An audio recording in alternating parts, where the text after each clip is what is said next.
Sorry. I know it's an adventure. It's like we're recording, but are we connected? Okay, I see it connecting. All right. One day I will get this down to an art, by the way. It will happen and it will be glorious. It's more fun that we don't, for sure, though. It's Just saying. go live now. Is it live? You know what's funny is it probably is live and people are on our page right now like, Ashley, it's live. Right. All talking to it. They're like, hello. Come on. So it shows that it's live on Facebook and it looks like we're live on YouTube. So go us. Yay. Yay! Woohoo. One day it will be effortless and smooth, or I'll just get someone else to do it for me. But for now, we're there. What's up, goals, gals, and meta pals? In today's episode, we have special returning guest, Dominique Isis. Dominique is returning to Three Haunted to discuss the Red Road, the prophecy of the eagle and condor, and what it means to walk with real devotion in these times of need. Welcome back to Three Haunted, Dominique. Yay! Thank you so much. I love being on here with you guys, truly. So special. It is special. And I know, we use the word special guest and people think we're probably overusing it, but it's true. Every conversation that we get to have with people that come in and share their stories and the vulnerabilities, it is a special moment. And so, Yeah, and you definitely. are special. No, I feel honored. Thank you so much, really. And it is unique because, for every person, I'm sure like so many people have so many facets of their life that they want to share with, and just coming on one time isn't enough. So I'm glad you feel that way because we could have you on like endless times. So amazing. I'll sign up for that any day. I'm like, you have a standing date in our calendar whenever you want it. Yes. Good. I'm so glad. And also, I appreciate that you're willing to come on. I know it's a lot later where you're at, and so appreciate that. The time zones can be fun to navigate, but I love your willingness to be on whatever time. Yeah, basically, because it is something I have to work a lot in my schedule, especially with my clients that are all over the US. Being in South America, I'm driving multiple time zones, and I try to make it work for everyone as much as possible, especially my LA people. I mean, I'm 5 hours ahead, so sometimes I'm doing sessions at 1 in the morning for people that like really need it. Oh my gosh. Yeah. I how do you even navigate that? Because for me, I get 4 hours of sleep or wake up at the wrong time and I just feel zapped the rest of the Yeah. day like a little zombie. How do you navigate that having clients all over the world? Yeah, I mean, it is a little bit challenging, and sometimes, you make mistakes. And I've definitely gone on Zoom calls like an hour early, or my client is like, "Hello, where are you?" And I'm like, "Oh no, I got the time zone wrong." And luckily, all my clients have lots of patience and they love me, so they're willing to work with me like I'm willing to work with them. And I think it's just also those that I know I'm going to be doing sessions for at 1 a.m. I kind of choose how many times I do that, and I just kind of set up my schedule to know, okay, I'm going to be getting this much amount of sleep, so then the next day, whatever my priorities are, I manage them and push them back so I can get a full night of sleep, or at least for the most part. It's not always perfect, but I just plan ahead for it, and I just make sure I'm not doing it all the time where I'm like overextending and overextending, because then you know the sessions are not going to be as good if I'm showing up exhausted. Absolutely, that makes Yeah, sense. yeah. So it's fun. It's fun. I love it though. I love working with people all over the world. It honestly makes me so happy that I get to spread this work to as many people and bring my knowledge from the north or the states to the south is also really special. I have a big appreciation for people that work individually with clients in the aspects that you do? Because for me, even in just out in the non-metaphysical world, if you will, even though we're always in the metaphysical world, but not having that as the emphasis, sometimes you hear people's stories or you encounter their trauma and the emotions, and it can be a lot. It can make I don't know, I still haven't learned how to not internalize those things, so I have a great appreciation for people like yourself who actively take an interest and seat in helping people heal through their trauma and through those various strong emotions. Yeah, for sure. And the work can get heavy, and there's the world out there that talks about doing things smarter and doing more group. When you're teaching in group settings, it's always going to be a little bit easier on the facilitator because there's multiple people, so your energy is being used differently. But there is something special about working individually with people as well, because it is needed, where someone can have that, person or therapists accompany them and tailor sessions according to their needs that are going to be different from other people, and also understanding cultural differences as well and financial differences, because what I charge in the US is not what I can charge in different countries over here, because it doesn't make sense to their economy and their lifestyle, right? Like what one session for me in the US would be is actually sometimes rent for someone in South America. So it's like also being able to work with those differences. And the topic we're kind of going to go into today, funny enough, actually really supports the work I do. So this is like how the Red Road supports my work a lot, is because that mountain time, which we're going to get into in a second, that path has really helped me understand my energy and has brought me so many tools. I cannot begin to explain how much it has helped my life in order to navigate the energetic load or the work that I do one-on-one individually. Like without this path, I don't know how all of this work would look like, because that's given me so much structure in order to learn like how to manage my energy so I'm not depleted afterwards or taking on a bunch of things, and also having just a lot of tools to know how to manage and navigate that. So it's definitely a responsibility, I feel. Is there a limit to how many sessions you do like per day, so it doesn't wear you out, or does it just depend on what's the day? Like, Yeah, no, that's a good question. It does depend on the day. I'm not booked out every single day, and I do, there are some days that are a little heavier than others. For example, I've done something on my social media that's called Tarot Tuesday.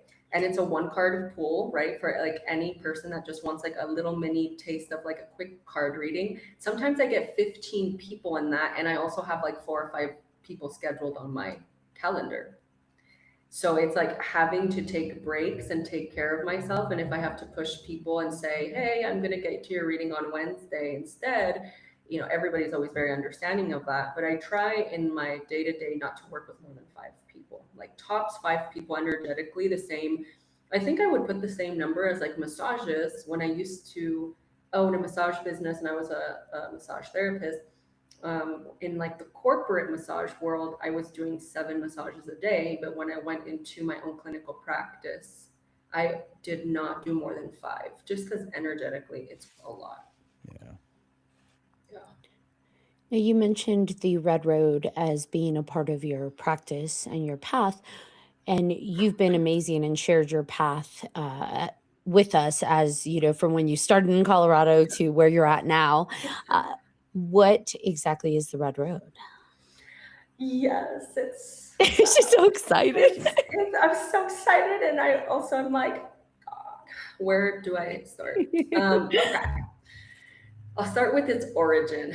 By the way, I also have received permission to give some specific details and names on this path, because we also want to take care of it and have that respect, right? So wanted to start off with that being said first. And the origin of like the red road, like essentially what is it? It's called the Camino Rojo, or the red road of the heart. And the origin of this path comes from the Lakota tradition, so from Native Americans. And it is a Lakota tradition that was seen in the North, where this was preserved tradition and preserved knowledge at the time before it has now spread to different parts of the world. But essentially, what is the path for? It's to become a better human. It's to become a better person. It's to live in harmony and equilibrium with all creation and all life, which is nature, animals, each other, the elements. And it's how do we live in harmony with everything that has life, that is life, and that gives us life, and living in what's called reciprocity, which is we give and we take. And when we take, we give. And it's just, balancing our life so that our ego doesn't dominate our day-to-day decisions, and we can use the red road to reflect on our life. And what they say that it gives us, well, our chief tells us, is that there's 4 pillars of consciousness on this path, which is humility, willpower, sincerity, and integrity. And that those are 4 key, I don't even know how to explain it. Let's see, like 4 keys or 4 ways of living and 4 ways of being that we should always have with every decision we make. That we should have sincerity in our relationships and in our work and with ourselves. That we should have the willpower to move forward in life and walk the path we're meant to walk. That we have humility in our life, in our relationships, in our work, and that we have integrity with what we do, what we say, what we walk, and how we integrate our teachings or how we relate to the world.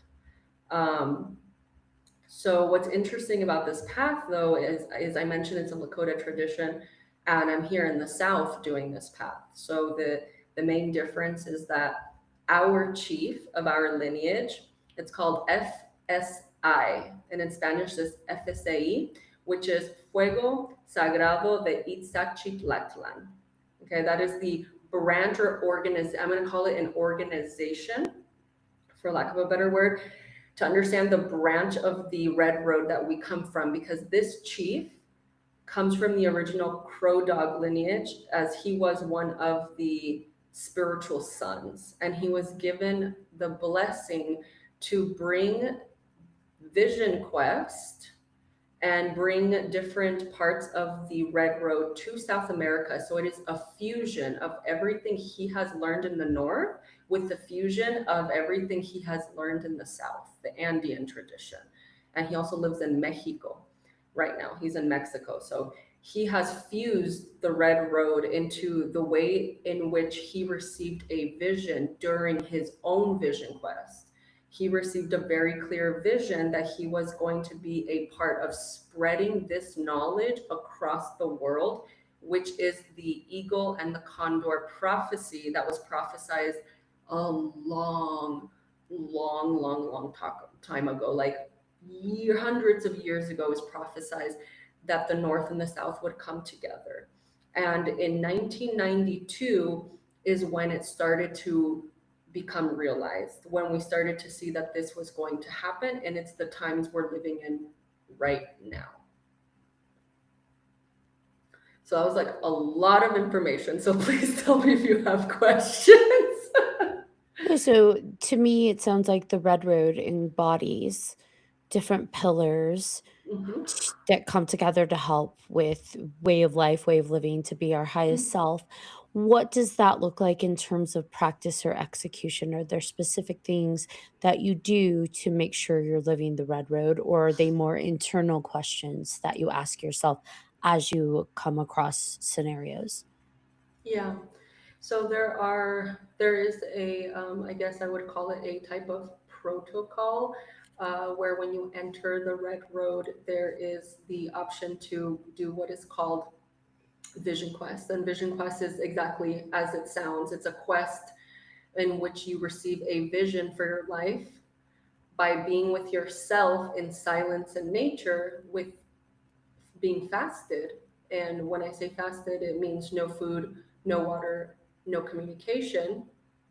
And you're put right next to a little tree. So each person has a tree, and the tree represents the tree of life and your ancestors, and also what roots us into the earth, right? Like the tree represents a lot of things in this tradition.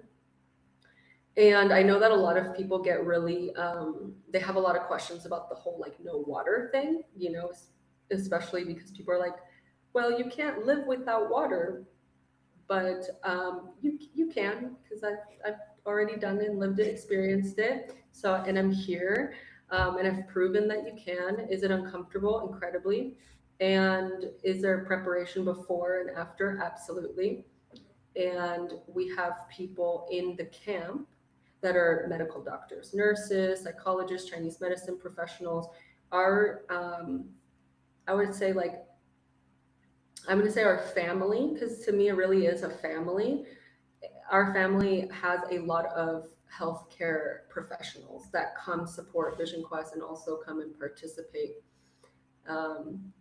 But basically, it's a 4-year commitment to the mountain. And in these 4 years, each year you have different days.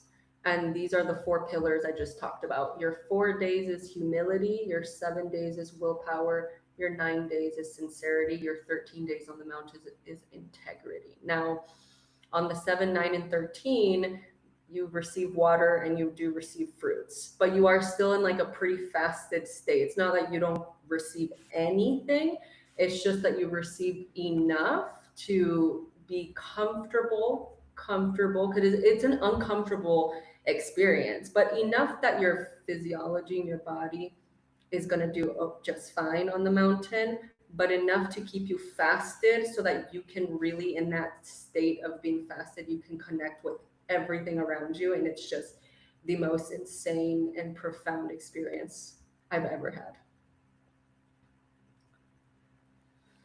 I feel like that would be an amazing thing to try. Like I have diabetes, and so it's I think about like, well, would I like do you have to make concessions for different like people that have stuff like that? Because I mean, obviously, if somebody's blood sugar is low, you have something, right? But can you still do the process without with stuff with something like that? Absolutely. So this is a good question. It all depends on your Vision Quest chief. For example, our chief, who is my taita, he doesn't allow you to do the mountain time if you have something, a medical concern that is very concerning, where fasting is not going to be healthy for you. However, if you are on medication, they do take you water every single day, a little bit with your medication. For those that don't have something really extreme, but they are on life-saving medication, like let's say someone is drinking a medicine for their heart, then that person is going to receive water basically every single day with their medications at the exact time it needs to be brought every single day according to schedule. And in our, you know, our taita makes it a really, he emphasizes the, we're not here to fight our ego. If something feels off, come down the mountain. If you don't feel well, if you're like something really, really strong is happening, he always tells us like, please don't try to fight and say, I will stay, which is what I did for my 4 days. I was like, I will not come down this mountain because I have worked so hard to do this. And I think you just need to find for yourself what is so uncomfortable that you want to come down versus I'm having a true medical issue. I feel very ill. I'm very dizzy. I don't think this is good for me. And if you're really having a hard time, he always says, come down. It's not worth putting your body through that. Then it takes away from the entire experience itself. But according to your condition is according to what he will allow or not. He also recommends always getting analysis and get checked before the mountain, come with a medical, you know, note that lets him know what's happening, if you're on medication, if you're not, and just being really sincere and honest with what is happening with your body so that he can best support you, because it is putting like your hands in someone else's, like your life in someone else's hands, you know. If you're unable to complete one of the steps or one of the pillars of the Vision Quest, do you have to start over or do you get to try that specific day set again? Yeah, it's going at your own pace. There's no rush. So, for example, my husband did his 4 days and then he went for his 7 last year and he came down on day 1 because he for himself felt, I don't I don't want to be here right now. And that was like a really, he told me he received his vision literally within the first hour of being on the mountain. And the vision he received was that it was time to come down. So he came down, and basically we know that he at some point, if he chooses to, will complete his 7 days, but he could wait, for example, 5 years, and in 5 years decide he wants to do his 7 days. So you don't start over, you just pick up from where you have left off, because um, it takes whatever amount of time it takes to integrate each level of consciousness into your everyday life, because you will see it appear in your every single day life throughout the year in between each time that you go up the mountain. So you can do the mountain time every single year for 4 years straight and complete your 4-year commitment. And it's really incredible to see, like, according to which door, I say door, I mean which key of consciousness and which direction you're walking up the mountain to, you will see your life reflect what you're doing. Like, for example, my first year was humility, and I cannot tell you how much my humility was tested that year. I mean, it was almost like a joke, like a cosmic universal joke of, and here we go again, and here we go again, and here we go again. And it's like life presents, the universe presents these situations for you to actually practice your humility, to actually practice your willpower, because it's one thing to think about humility in a theoretical way in your mind, and then there's another way to actually pass it through the body and live it and experience it in your day-to-day experiences.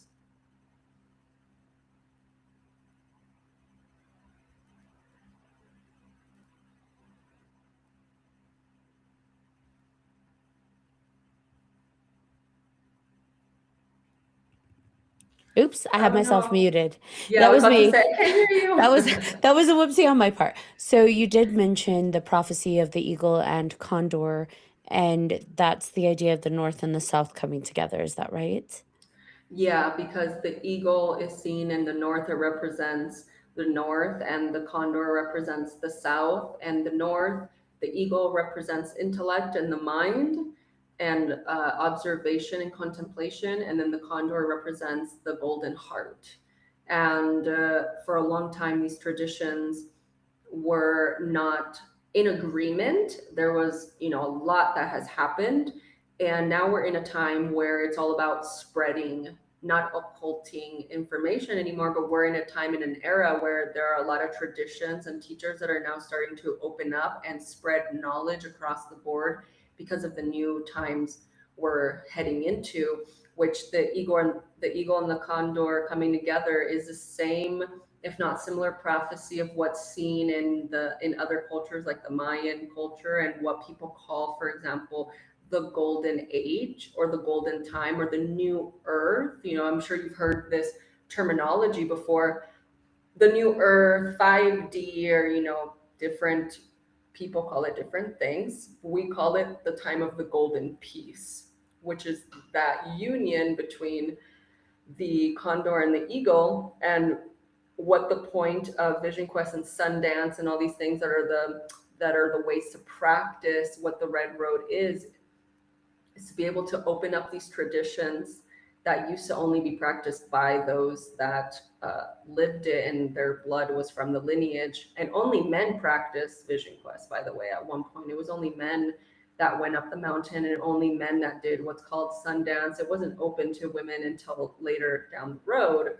But the whole point is to open this up to the world so that every single person from every direction can come and participate and learn and experience what these indigenous this indigenous prophecy and wisdom is all about. When did that change? Or is it The, like allowing people from all over, not just a particular culture, kind of yeah. join in on this? When the agreements started to happen, when we started to see it spread and people were starting to come together, where it was realized was in 92, which is the year that I was born, actually, which is really interesting.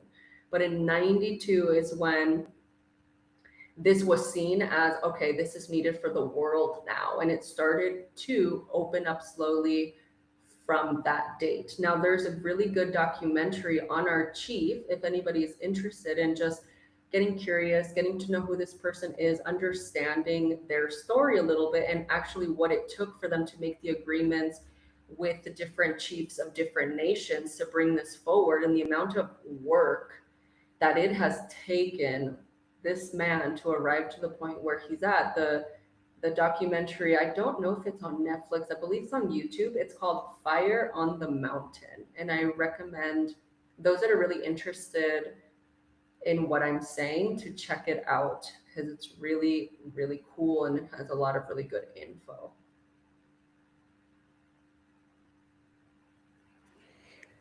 I know you've mentioned the north and the south, the eagle and the condor. Is there an east and a west? Yes, so basically it would be that the north is just all of North America and the south is all of South America. And it was brought to the south and then opened up to all the directions, which is what the four cardinal directions represent: north, south, east, and west. So it was that these two needed to unite in their tribes because the origin of this is Lakota, and then it got brought to the south. And in the south is when our chief opened it up to what is called all the directions, all people. And there are a lot of lineage songs that talk about all people being one, but that all are welcome. For example, the colors that represent Vision Quest are red, yellow, black, white, um, red, yellow, black, white. Yes, those four. And so it's like the red represents anyone Native American of any tradition. The yellow represents all those that are of descent of like Asian countries and all of Asia. And then there are the white, which would be everything European. And then there's the black, which would represent everything from Africa and anybody of those colors. Basically it is a union or a fusion of saying, hey, we are all these colors. Actually, all of us in some sort of way have a mixture of European or white, or you know what I mean. Like, I'm sure there's not just somebody who's just, I only have European influence. If you have European influence, you're going to see a lot of things: Spanish, Italian, French, right? It's a fusion. And so when he did these, when he chose these colors, what they represent is that every nation and all peoples are welcome, of all colors, no matter what, and that all of these colors represent us because we have all of these inside of us. So there is absolutely zero discrimination in this way of life, which is what I really love about it, because it is open to all. Because the whole point of this is that we are all from the earth. We're all like our chiefs always say, we're children of the earth. All of us are of the earth. And so if you are a child of the earth, you are welcome on this path, which is, it's open to all.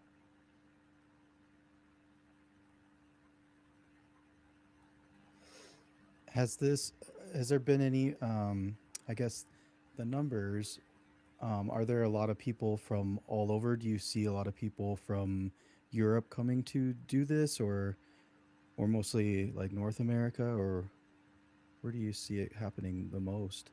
Like the influence? Yeah. Yeah, it's really interesting. I actually see so many European People come from really all over when I've gone to these quests. I've met people from Mexico, from Nicaragua, from the Congo. We had somebody, we have people from Chile, from Argentina, from Cuba. I met one person from Cuba. I thought that was really awesome because I had not like met anyone so far living over here in Argentina that is of Cuban descent like me. So that was really cool to have that, conversation with that person. There have been people from Spain, from Italy, from, in fact, I was just part of a sweat lodge recently, and there was a girl that came all the way from Ibiza to come and visit her parents and attend sweat lodge with us, which is another rites of passage, like Vision Quest, like Sundance. It's another rites of passage to guide the sweat lodges, and yeah, basically at all of these places, it's amazing how many people from all over I've gotten to meet. I have even met, I'm not even going to name these names, but I have met a few famous people. Like there's been a couple actors in there that I've met. I've even met a monk that came to Vision Quest. And yeah, it's really beautiful, and it's really amazing to meet people from all over, from different countries, and that speak different languages, and they'll come and participate in Vision Quest. And sometimes there is not a translator. I'm their English, me and a few other people that speak English. Usually we're the ones translating a lot in English for those that are coming from the States. But we have a few people from Germany too that come and participate. And we don't always have someone that can speak German, but I mean, they catch on pretty quickly. We do our best. We all communicate the best way we can. And it's been really cool, and it works out, and they always enjoy themselves. It's always a really good time when we get together for these big events.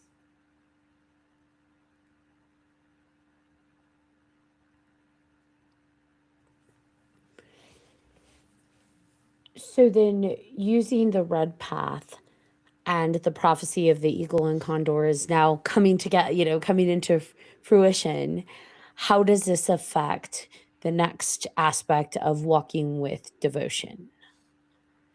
Yeah, so this whole path talks so much about how everything is Wonka, and this means everything is sacred, and everything we do is sacred. Every person, everything we eat, everything we do, there's sacredness in everything, and it's about respect and honoring it and understanding where it comes from. It's honoring its originality, not just in the tradition, but even in the food we eat. Like our food is provided to us because it came from the earth. And so we respect and give thanks to the earth, because without the earth, we wouldn't be able to have the food that we get to make with our hands. And so this path of devotion, which also comes with commitment and dedication and um, discipline, a lot of discipline, because the discipline is also abstaining from certain foods and sexual activity so that you can preserve your energy, right? And like make sure it's not shared in any way and you can stay with that.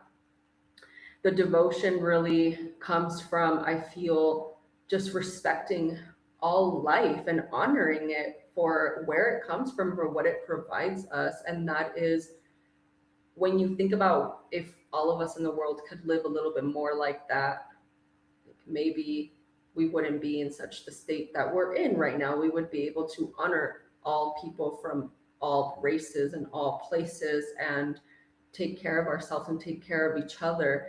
And I think this whole path of walking in devotion, where it's kind of headed in the future, I feel it is really about coming together and living, or if not, being part of community and not being so individual, which is something I've learned a lot in the South. That in the North, like I would say in the States, it's not the same energy. In the States, there's a lot of every man is out for themselves. I take care of me and my family, and I'll see my friend in 3 months, and what happens to you happens to you. There's more of that than there is in the South. In the South, everybody knows your business, everybody knows everybody, and everybody stops to help you for anything and everything.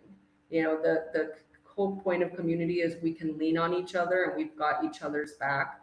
I feel where a lot of this prophecy and this art is taking us is learning to live in oneness with the earth and appreciating what we have. And if we were to do that more, stop being at war with each other and with the planet and with the political system, is how can we just focus on our relationship and what we call being in right relationship,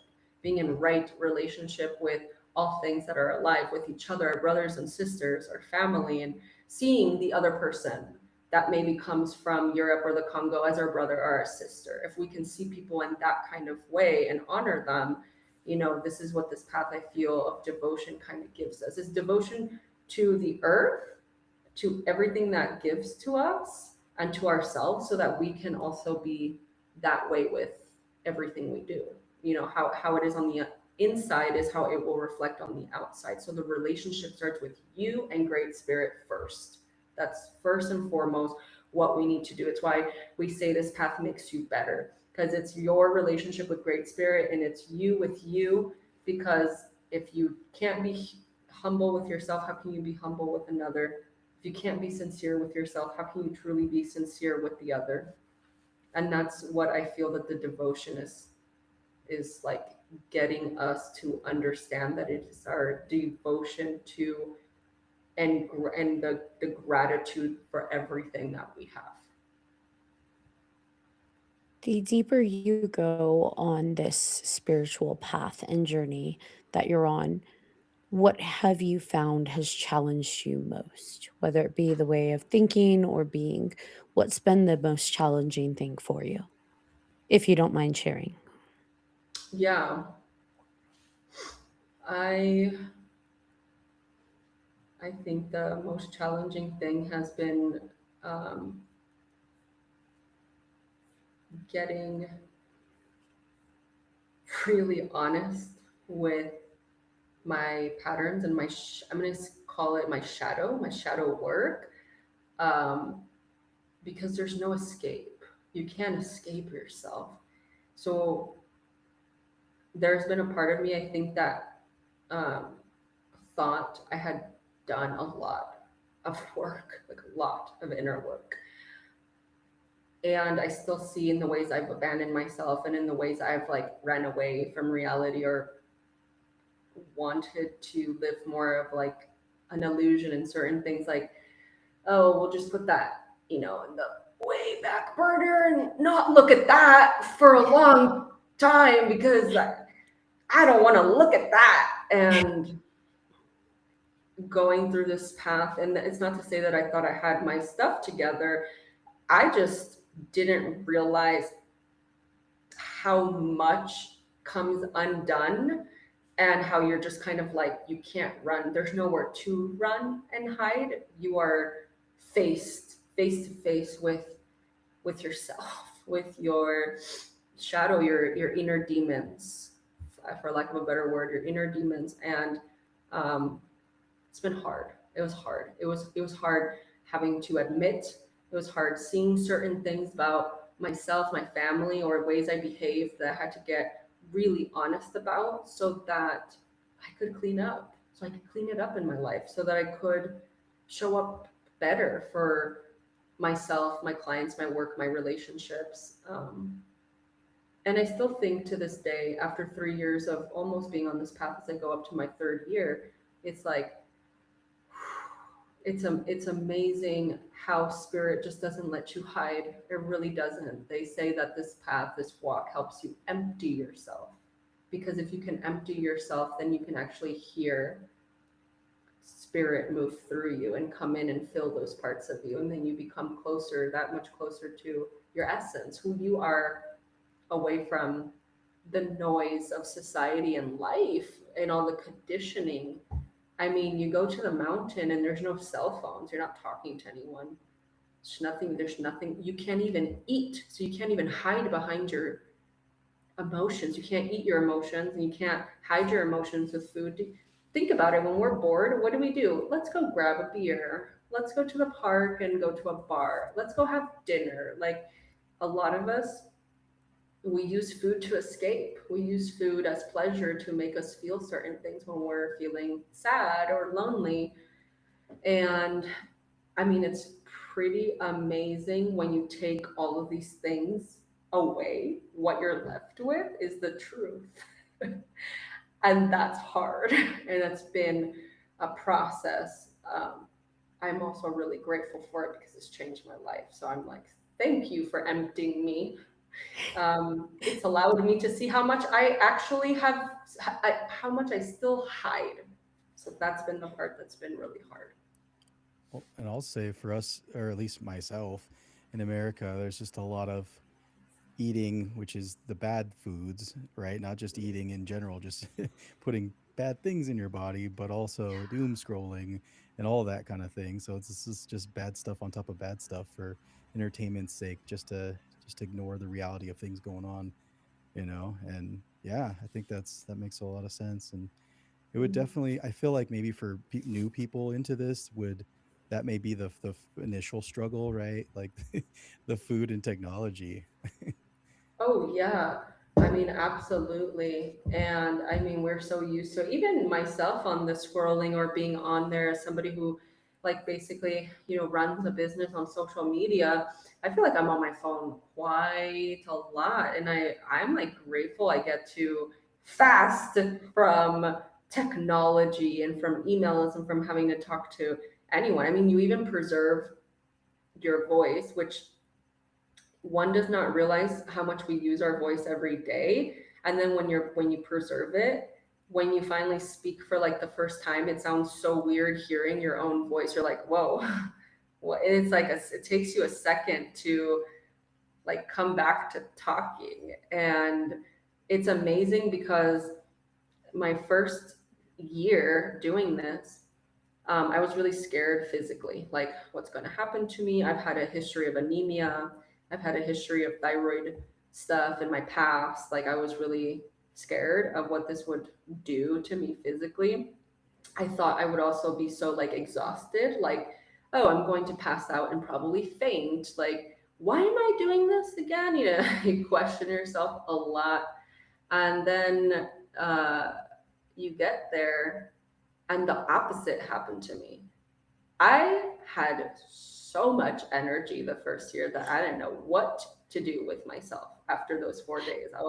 I was like revived.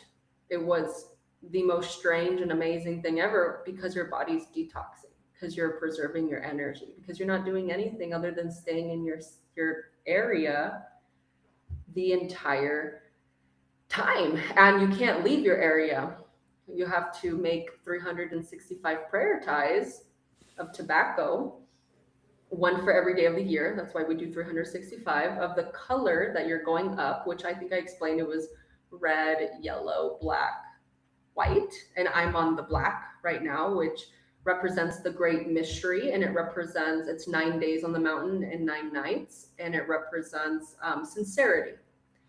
And I remember my first year, though, after I was done with my 4 days, when I came down and I finally integrated back at camp, I remember one of the first things I like told one of my neighbors, one of my friends on the path. I was like, oh my gosh, I feel like I could run a marathon right now. I don't know what to do with myself. I've never felt so clear minded and clear headed and like, what do I do with all of this? And yeah, it was amazing.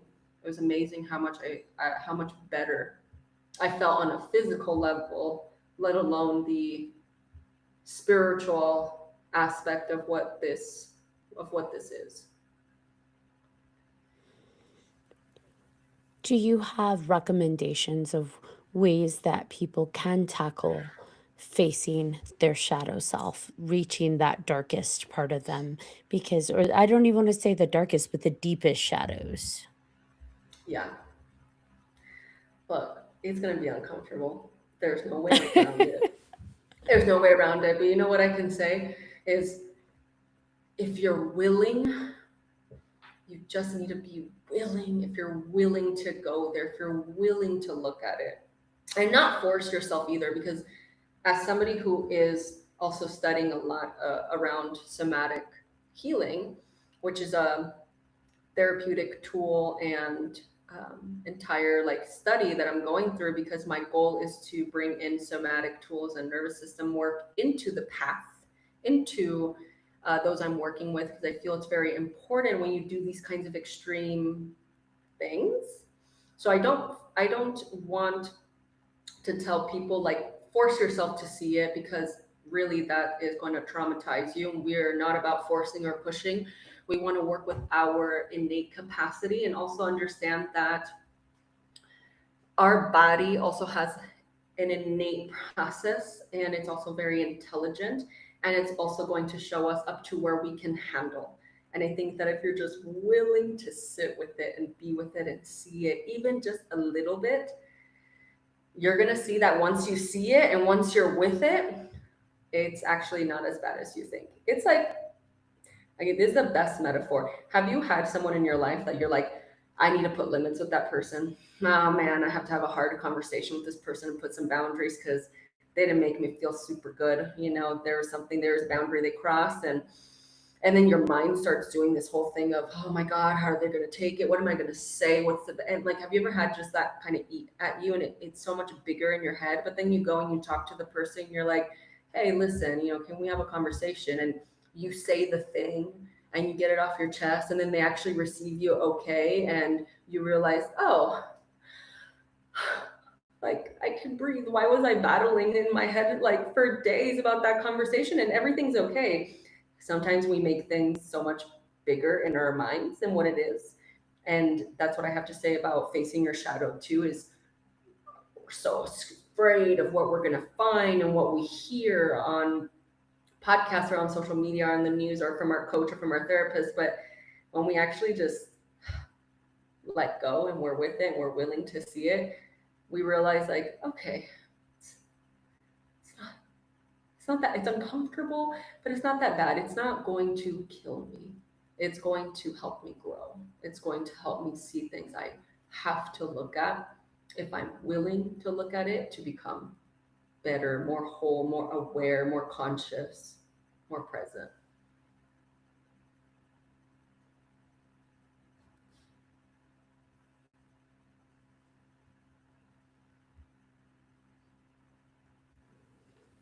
You look like you want to say something, BJ, but I'm not sure. Yeah, I mean, there's a lot of things that I'm just thinking about as far as um, just the process of going there, or even is there a way you can do it from here? Like when I think about going camping, I feel like that's for me, like being out in nature, that you're away from everything else. That's kind of that, and I feel a rush of energy when I come back home, like I'm letting go of everything and refreshed. And I feel like maybe that's like just a small piece of something that we're tapping into, that you guys go full steam ahead into it. It's like a does the setting matter, is what I'm asking.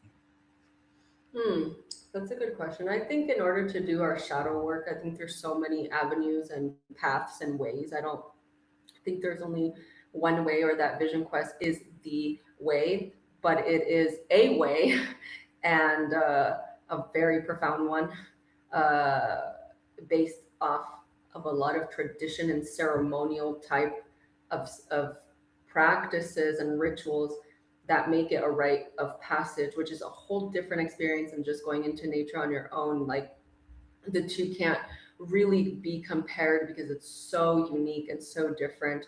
But I do feel that you can start tackling, or like the question of how do you prepare, what are the tools, what can you do.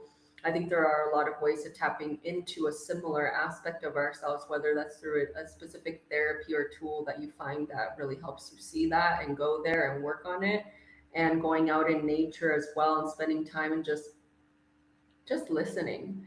I think that one of the best practices for something like this experience I did, I always recommend that people just observe more and practice silence. Practice more silence, practice being present, practice observing, practice listening. And I don't mean hearing, because hearing and listening are two very different things. Because you could hear someone and not actually truly listen to them, And I think it's the same thing with nature. Are you hearing it or are you listening? And those kinds of experiences I feel do help you tap into those spaces that Vision Quest gives you. It's just Vision Quest is on a completely different level. But listen, I went in not knowing what the heck I was getting myself into. I mean, it's just wild. Like, it was talked to me once, and then I got to South America, and I met the chief coming here. But the chief, within a couple months of being here, is the wildest thing. I wasn't even looking for this. This is not something I searched for, looked for, asked for. Like, it's insane how my life ended up here. But I met this person that is our, Vision Quest chief, and they told me about this experience of the mountain and what it means. And I was like, wow, that is so beautiful and profound. And I feel so connected to the things that I love, plants and the earth. And I'm, somebody who really appreciates the earth and plants and medicine in general. I was like, wow, this is a beautiful medicine for people. And I love meditation. I had done what's called Vipassana meditation before this, and I was studying that lineage, the Buddhist path, the Eightfold Path. And it felt like so aligned with just who I am. And he talked about it once with me, and I said, how do I sign up for this, or how do I participate? And I got invited, and then I went and did my 4 days with no practice of fasting, nothing. I ate well. Made sure I drank a lot of water. I did the basics, hydration. I worked on, getting my mind prepared a little bit for what this is going to be. But there wasn't a whole lot of preparation because I just arrived, and I did my first year and I experienced it myself, and I was like, oh my God. And after I did it the first year, I was like, yeah, okay, I could do 7 days, because I didn't know if I was going to even do my second year. I was like, let me just do the first one and we'll kind of see how it goes and what happens and if this is for me. And when I did my 4 days, I was like, okay, I can see how you do 7.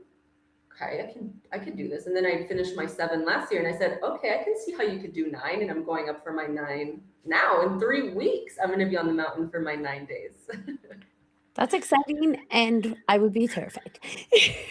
Yes, I was talking to a friend yesterday about it, because they asked me, how are you feeling for your 9 days? And I said, I feel like I just want to be on the mountain tomorrow. Put me on the mountain. I don't want to think about it anymore. And I'm also so scared and nervous, and I don't want it to come. So it's like this weird dual feeling of both things existing at once, of, oh man, I don't want to go. Why am I doing this again? To just, I want to be there already. Just put me there. I don't want to think anymore. I just want to be in my little space by my tree and take my 9-day period of rest. So, yeah. Are the sweat lodges done as a ceremonial part of this, almost like a companion, or is it separate from the Vision Quest practices and the path that you're on? Yeah. I'm thinking of what I'm allowed to say. I know. I was like, I think I might have asked a question that was not. We can also go to my next question. No, I can answer it. I can answer it this way. There's for those that want more info, there are books. There are books written by chiefs, and I will definitely give a recommendation of some books I've read. One is called the 7 Rites of the 7 Rites. I think the 7 Sacred Rites. The 7 Sacred Rites. That's what it's called. The 7 Sacred Rites, and it's about the sacred pipe that's part of this path, which is called a chanupa. And this was written by a chief, Black Elk. And if you're interested, I can look it up on my phone exactly what the name is. I read it not too long ago, and I thought it was really amazing because it's very easily digestible. Like, basically any person can read it and understand it well. And it goes into deep detail as to what Vision Quest is, what the Sacred Peace Pipe represents, what Sweat Lodge is, how it's ran, what it's for, every single step, and Sundance, and basically all what the 7 rites would be on this path of like the protocol of how to use your sacred peace pipe, which is a pipe that is known. It's so much more than just a sacred peace pipe. And I know this, and I know that there are no English words that I could truly do right by explaining what this is, but it is to pray for world peace. As a holder of something like this, it means that you are praying for humanity. It's in the tradition of great, massive responsibility where the elders all have one, and they only bring out their sacred peace pipe for sacred ceremony, or when there's going to be a very important prayer for the world or for another person. But that book will go into detail. And what I have to say about the Sweat Lodge is, yes, Sweat Lodge is part of the sacred rites of passage, and it's done and used as a purifier for us mentally, emotionally, spiritually, physically.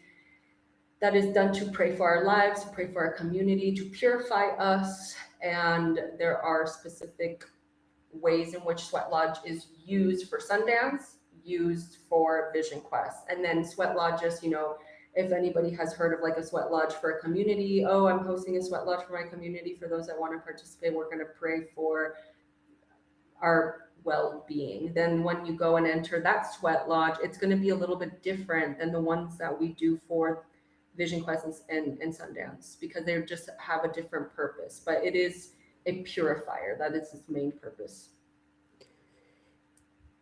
You brought up that there's people from all over the world that are coming to participate in these ceremonies and vision quests. And it sounds like, rightfully so, it is a journey and a process, and that is just one part of it. So, are they starting their process wherever they're originating from and then coming just for that piece? Or do they come to start their journey and go through that where you're at, if that makes sense? Mhm. Yeah, I think I'm understanding. Let me see. So there are these quests all over the world, right? There's one in Ibiza from our lineage, by the way. I need to also clarify that, because the ones in other places may be a little bit different. They may look a little bit different. But I know that there are vision quests in all over the States. There is Vision Quest in Mexico. There's some in Europe, Ibiza. There's in Costa Rica, I believe. There's one in Ecuador, in Chile, here in Argentina. It's kind of all over the place, and I think it just depends on who you're walking with. One, for me, I think that's the most important, because the person I'm walking with, who's going to be my chief of Vision Quest, I have to absolutely trust this person with my life. And I absolutely do. So I choose this person to do my 4 years with. So I don't go to like 1 year here and then 1 year in Ecuador and then 1 year in Chile, but you can do that. You can. That is totally allowed. You could do one Vision Quest in Chile your first year, and then your second year you can go to Ecuador, because maybe that's like where it's available to you or the closest to you. You could choose to do it that way. I personally choose to just do my 4 in Argentina, because it's here, it's where I live right now, it's where my relationships are, it's where I'm building my life. So I go to the ones here, and then I also support other Vision Quests in other countries. So people, to go to your question, is people come from all over to either come and support or go and actually go through the experience of going up the mountain. There's both. You don't actually have to come to Vision Quest and do your days on the mountain. You can come and support the event and the people on the mountain, which is a totally different experience. And I've done both. And wow, they're both really beautiful and profound in their own ways. But yeah, so according to where you're coming from is according to maybe who you've chosen to walk with, maybe where you were invited, maybe the area or place that's closest to you. And a lot of times people will come and support first to get to know what this is all about and what it's like before they actually enter their commitment of their 4 years.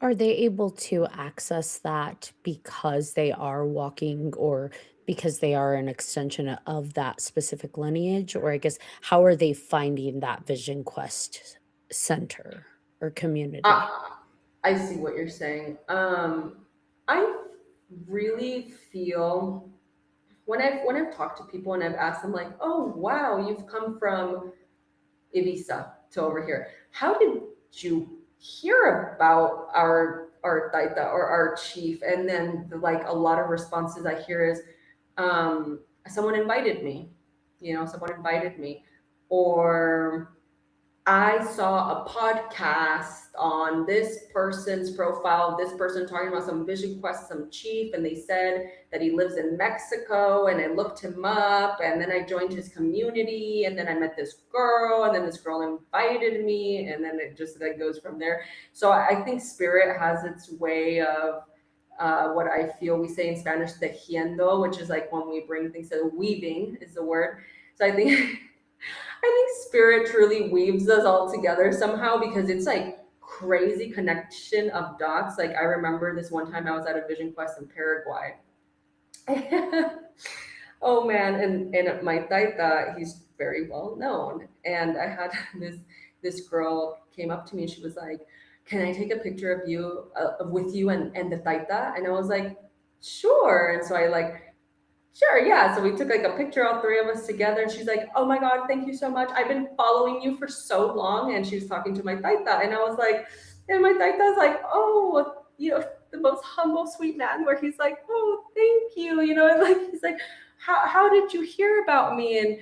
And then she, was like, "I've been following you on Instagram," and he doesn't even manage his own Instagram page. It's just hilarious.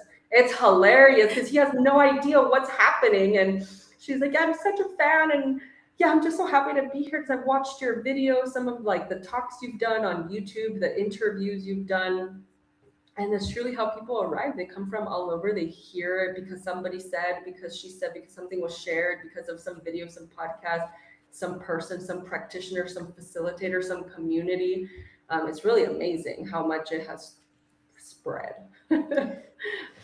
I would love to say, as much as we talk about like information overload and doom scrolling and stuff like that, the internet and social media really can serve a purpose. And I love that spirits like, let's use it. Yeah, definitely. Yeah, it's something I always I question it all the time, and it's like always something in my own personal life that I'm like, do I share this? Should this be more like personal thing that I should maybe just write through WhatsApp? Is this something I should share? Should I share this? But then how will people find me? And it's kind of a little bit of a battle sometimes to know, like, am I sharing too much? Is this like, this is so sacred? Should I post a picture of? And I'm always the person I always ask a lot of questions, and my dad always laughs at me because he's like, "Well, it's your Instagram." I said, "Yeah, I know, but I have to ask. Like, what if I post something?" And he always tells me like, "No, we appreciate that you ask, like that you always ask." And that's what I do. I always ask. I always ask the lineage holders, like, where is the boundary? And I think, and this is very personal. What I'm about to say is how I feel about it and how our leader feels about it. Him and I are very aligned, which is why I walk with him. I walk with him because we're very much aligned in our thoughts. So this is not to say that how other people do it is incorrect. This is just the way that we feel is best. Is that we make sure that we just feel like what happens in ceremony is so sacred and so important to preserve, and it's a respect for the spirits and for the people's vulnerability and people's personal work. So I know that there are a lot of Instagram pages out there in medicine communities or in ceremonies where like the whole process is filmed, or like people drinking certain plants is filmed and the process of healing is filmed, and we really don't do that. We really recommend and don't like when that happens, because there is a certain level of like respect and needing to keep things personal. I think privacy is important. So it's like hard because sometimes I don't know what to post, and I think it always comes down to, okay, let's be in integrity. Let's always ask, let's respect the lineage. Let's understand that social media can be such a great place to find practitioners and people in ceremonies, but where's the boundary? And I think for us, where our boundary is we post the fire and we'll post basic photos of Vision Quest. We'll post pictures of us all singing. We'll post things that we eat, but everything that happens like within ceremonial context does not get shared. We don't share those things. And I think it's important to do that, honestly. I just think there has to be some level of privacy, of boundary with how much we share, what we share. Well, you're being Yeah. inclusive. Like you are Mhm. talking about all of these people all around the world that you guys are inviting in to participate, with sincerity and humility. They're being invited to participate in these spaces. So it's not like you're blocking the world out. It's just maintaining the respect for that moment because it is sacred. If it wasn't, you wouldn't be doing it. It wouldn't be done in ceremony and rituals. So I get that. I get that you're respecting that moment and that sacred nature. And it's not, in my opinion, it's not for entertainment value. So the idea of like, let's put the camera on it and then post it everywhere. Like at some point, there is a fine line between entertainment and educational. And sometimes it can get blurred, right? And so I love that you are maintaining that respect for what's happening within that space. You're not saying stay out of the space. It's just here's our sacred space. If you want to come and respect that space and be a part of it with us, let's talk. But it's still that sacred space. Yeah, I Totally, agree. I like totally. the fact that you guys keep sacred stuff sacred and Yeah, share what you can, for sure. yeah, yeah, absolutely. It can blur the lines quickly, but I mean, think about it. It's like, let's say you were in your therapy session, like with your therapist or psychologist, and like you're, I don't know, a part of something you share very vulnerably. It's just like put on social media for everybody to see you cry in your session. I'm like, what? No, why? Like that could be really uncomfortable. And at some of these events, we always have a photographer, by the way, because we also feel it's important to document these the years that this has grown, because it's really beautiful to go back and be like, we had 200 people, for example, at Vision Quest. At one of them, we had like over 200 people. I've seen over 300 to 400 people at these events. And it's like, wow, it's incredible how much this has spread. And it's, I think, beautiful to document it. But of course, like, we don't document the things I just talked about. And there's also a disclosure agreement of, are you comfortable with being part of any kind of photo or video? And this is just for like the records of the organization to keep. So for it to be like, wow, how beautiful, like to be able to go back at these photos and say, wow, look at all these years of all these beautiful moments that we also got to spend together. I think to your point too about it's like putting a camera in therapy, depending on how intense that healing is in that moment with that individual or individuals, when someone pulls out a camera on you, you're automatically going to close. It's not going to be as opening and healing because it's like, oh, I'm being watched. I'm under and you were suddenly a little bit more self conscious and self aware, and we're not fully in that moment. And so to have that space again being treated sacred in those very private healing moments, I imagine that's not only respected by those participating, but especially the person that is going through the healing because they can completely just open and let spirit move through them. Mhm. Yeah, absolutely. That's exactly what happens. So that's why I think it's so important to not document those really vulnerable moments, because there's something really um, unique happening to that person. And if they're in the sacred space, to be able to open themselves up and to share and to be in that moment, it's like if they, like you said, clench or close up, then it really takes away from their experience and their process of what they're going through. So I personally have a little bit of this, feeling when I do see a lot being shared through specific communities of plant medicine through the social media lens, that takes me off a little bit.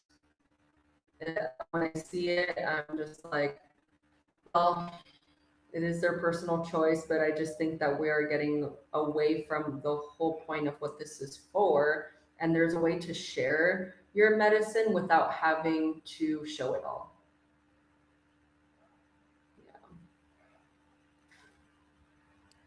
Yeah, and there could be ego involved as well once you have a camera involved, right? Like I don't know if Yeah. I mean that's not why they're there, but like I could see people, trying to be like, oh yeah, look at my progress, look at this, and trying to, I don't know, maybe act out a little bit more when they know they're on Mhm. camera rather than just being real with it. I don't know if that happens, but I could see people doing stuff like that. Yeah, and there's, competition with some of those places, and yeah, it's a bit all strange to me when I do see it, just because I also have understood and learned it a completely different way. And I think I've come on here before to talk about how it's become so capitalized and spread everywhere, and you see it 24/7 now.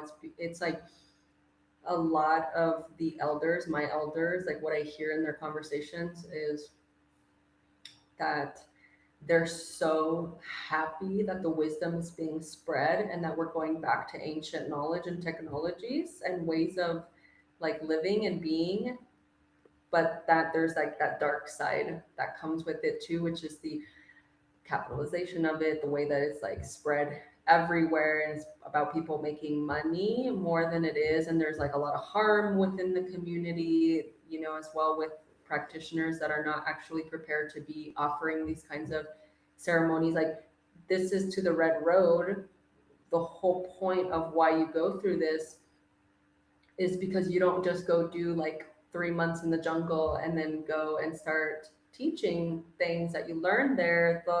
This path teaches you about how it's a lifelong commitment, and until you've done like 10 years on this path, which is about almost 10 years, then you go and can start learning about these plant medicines and can start facilitating ceremonies. That's what the red road does. It prepares you to have humility, willpower, sincerity, integrity, so that when you move forward, and let's say you are somebody that is wanting to learn and facilitate these kinds of ceremonies, that you've done all of this work and you've spent all these years getting to know you and working on yourself and working on your energy and understanding that what this is all about, then you go and can facilitate some sort of ceremonial space. But for example, in the protocol within our lineage, you can't do anything until you have finished the protocol. So it's at least almost 8 to 10 years of practice, of living this way, of integrating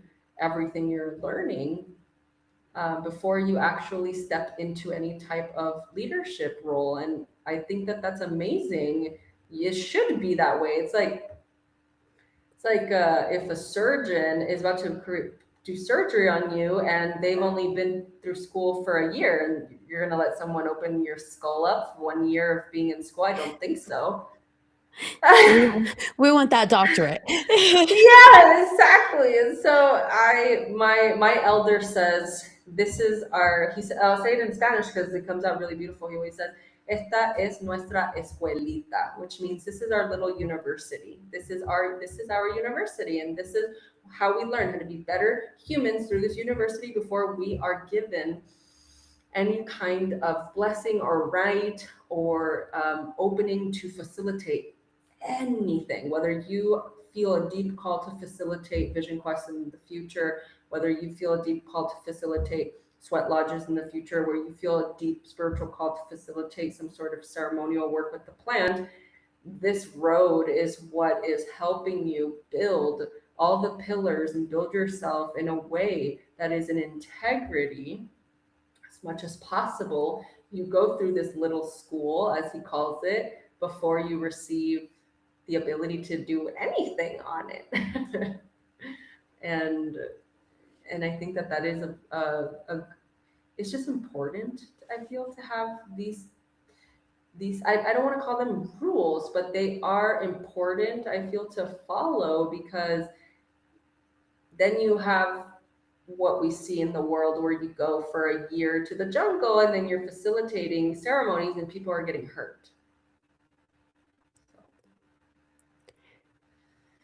You mentioned that you worry about you put too much out on social media, but I actually love that you are constantly, or not constantly, that you're consistently putting information out, especially on Instagram. I see a lot of your stuff hit my algorithm.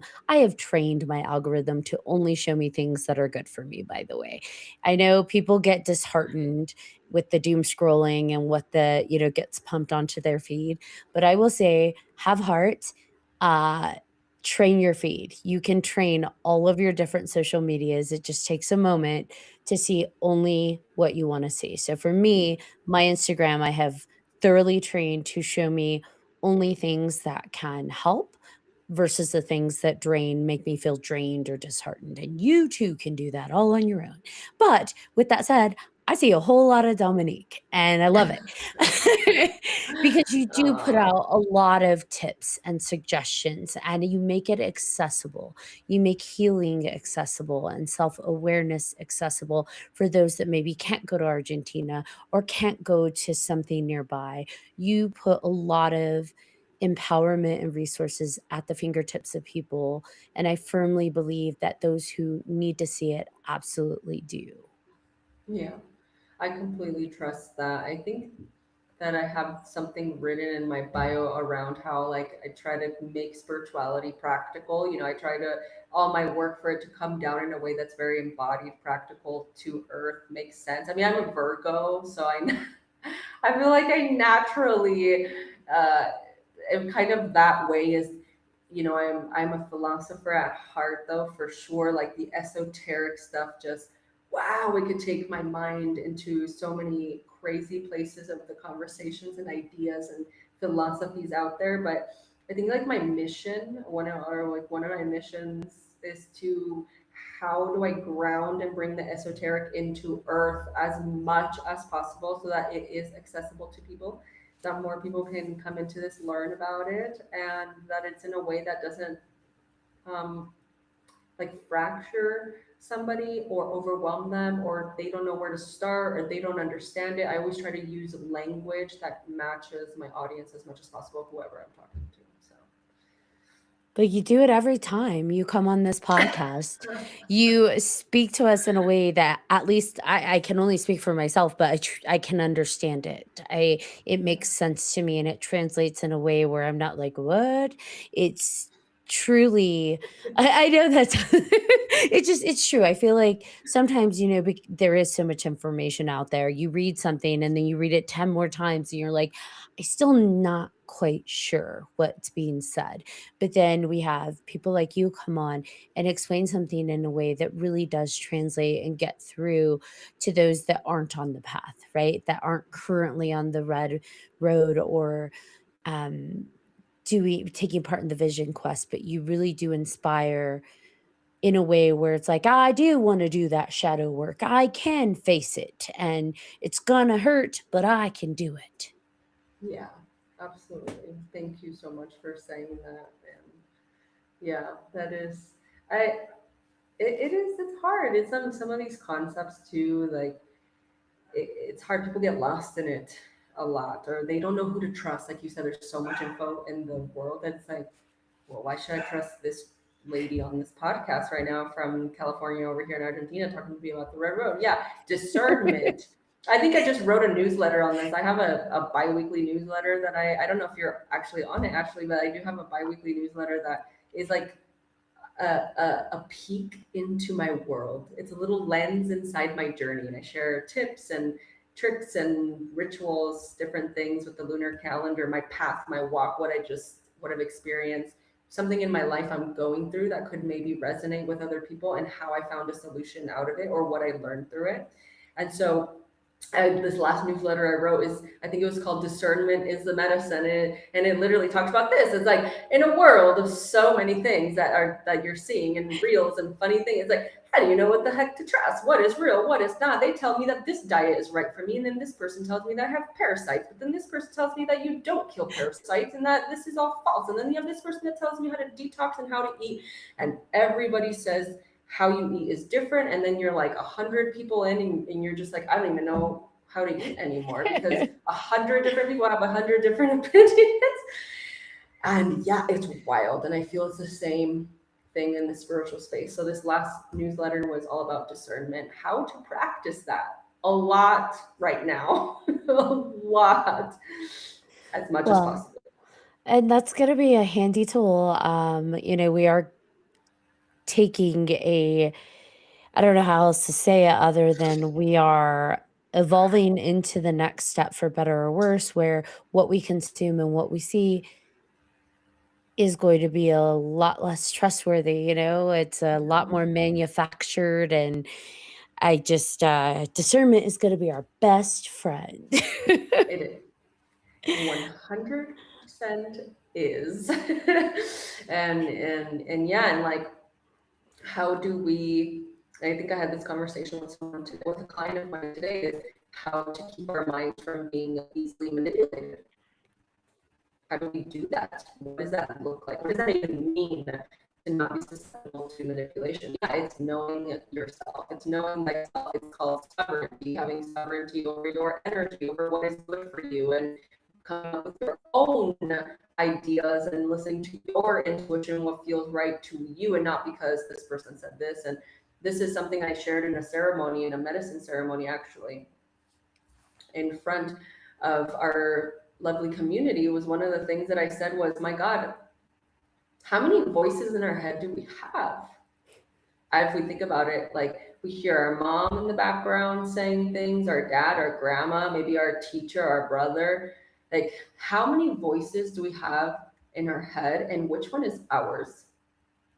And how do we find which one is ours versus the noise and the people, teachers, parents we have that tell us how to live our life, or what's good for us, what's not good for us? Because, well, when we're little, we depend a lot on our parents, right? Our parents tell us, don't touch that, don't eat that, wear this, they take care of us until we start to get to an age where we can, hopefully start doing those things a little bit more ourselves, right? We want to pick our outfit, maybe these colors and these shoes, and little by little. But for so much of our time, we depended on our parents. And that doesn't mean that we can't like lean on our parents, our family, and our friends. Absolutely, we need pillars, we need community. But how much of us are easily manipulated by things we see here on the news, and all the fear mongering there's out there, and then everybody else is in fear, and then we're eating up the news, and then we're like, don't know what our own idea is. And I think what's so important in this time, other than discernment, is sovereignty, is making choices and finding out like which is your voice. If you can silence the rest,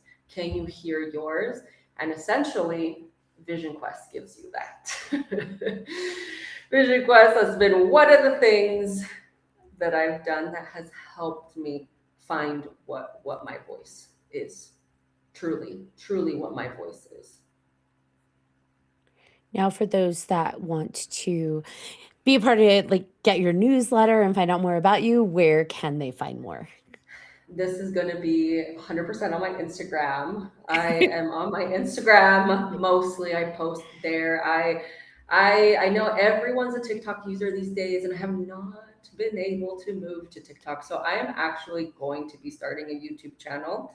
This is one of the projects I'm working on, to start my own channel and have it grow little by little. But for now, my Instagram, you can send me a DM. My newsletter, my website, my services are all on my social media page. Amazing. And what is your Instagram handle? It is Dominique. It's actually _Dominique_Isis. But if you just type in Dominique Isis, it should pop up. And for our listeners, if you are just having trouble finding it, go to Three Haunted on the Instagram, look at who we're following. She's right there. We absolutely follow Dominique. So, Yes, amazing. guys, do we have any final thoughts before we wrap this amazing episode up with Dominique? Just thank you for coming on again. Like every time you come on, you give us such like knowledge, but also like Ashley said, it's easy for us to digest, and it's comforting in a lot of ways. And it doesn't feel like you're trying to like you're never talking down to us. There's nothing like that. It's always just like, these are my experiences. This is how you can do it. Like this doesn't work for you, then you can try this. Like there's an ease that you go about with what you do, and that's what I appreciate for sure. Oh, thank you. That is a huge compliment. It means a lot to me. I agree. Every time you come on, my brain hurts, but it also hurts in a good way. I process it later, and I'm like, okay, yeah, that makes sense. Or like even after the episode airs, I'll go back and listen to it again, and I'm like, okay, yep, I get it now for sure. I also just want to remind all of our listeners, if you like this episode, if you found this one interesting, go back and listen to all the other ones with Dominique, because you're going to learn something new about yourself, about anything and everything. So please check it out. Every conversation with Dominique is powerful, empowering, but also moving. So, uh, truly, from my heart, appreciate that you are willing to join us and share your journey with us, because through you and through your learning, we're also learning. And so, it is a gift. Thank you. Thank you. I love sharing with others. And if something that I share can impact someone, then I feel that I've done exactly what I need to do. And best of amazing experience. I don't want to say luck, because luck has nothing to do with it, but on your 9-day quest, we are absolutely rooting for you. I'm manifesting. It's going to be amazing. You're going to come back down the mountain with the zoomies because you're so reset. I'm gonna come down with the zoomies and my sacred peace pipe. I'm gonna be so Exactly. excited. Yes, the Yes, zoom. That's going to be the title of the book, The Zoomies and the yeah. Sacred Peace Pipe. But Fasting on the mountain with I love Dominique, it. zoomies and the peace pipe. I love it. Oh, thank you guys so much. It's been a privilege. It's been an honor. Thank you for listening. Thank you for caring, for wanting to listen, for asking all the questions you guys do, and for giving me the opportunity to share these experiences. Absolutely. All right, BJ Segura. Do you want to bring us home? Absolutely. Again, thank you for coming on. I love that we did this live, and I hope a lot of people got to be able to, tune in here and there just to be able to experience what we experience. And that's part of the fun of this. We get to do it a couple of different ways, but we'll always post it later on so you guys can enjoy it later as well. But thank you for tuning in to this episode of 300 Podcasts with your hosts. I'm BJ Segura. I am Ashley Lunar Goddess. I'm John Thomas. If you have any questions, comments, or episode suggestions, please feel free to email us at 300podcast@gmail.com. If you haven't done so already, please like, follow, and subscribe to all of our social media. You don't want to miss our amazing guests like Dominique. And don't forget to check out 300podcast.com, where you'll find all of our past and current season episodes, as well as guest information and all kinds of awesome 300 merch. Until